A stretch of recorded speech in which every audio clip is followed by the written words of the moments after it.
तर नमस्कार मित्रांनो.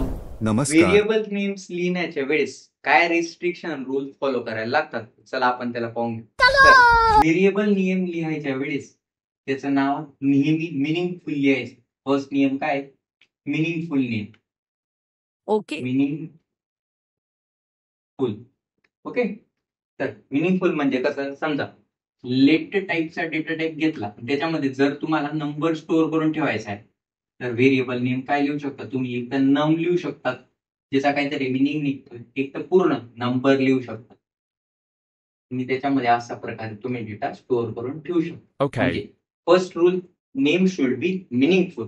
सेकंड रूल काय? सेम व्हेरिएबल नेमने आपण रिडिक्लेअर नाही करू शकत. उदाहरणार्थ समजा वरती केलेलं आहे लेट नम इज इक्वल टू 5 आणि परत खाली काय केलं? लेट नम इज इक्वल टू ए. बरोबर? तर असं चालतं का प्रोग्रामिंग मध्ये? नाही चालत. किंवा रिइनिशियलाइज बी नाही करू शकतो. याला काय म्हणतात एक प्रकारे?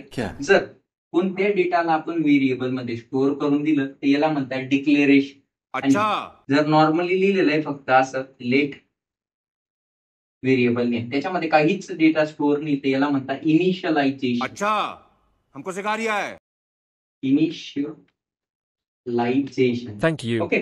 याला म्हणतात डिक्लेरेशन, याला म्हणतात इनिशियलायझेशन. तर सेम व्हेरिएबलच्या नावाने इनिशियलाइज नाही करू शकत. ओके. तर हा झाला दुसरा रूल. बात तो सही है. तिसरा रूल काय आहे? क्या बात है सर, क्या बात है सर. नेम लिहिताना नावाच्या स्टार्टिंगचा फर्स्ट लेटर नेहमी स्मॉल ठेवायचा. म्हणजे कसा?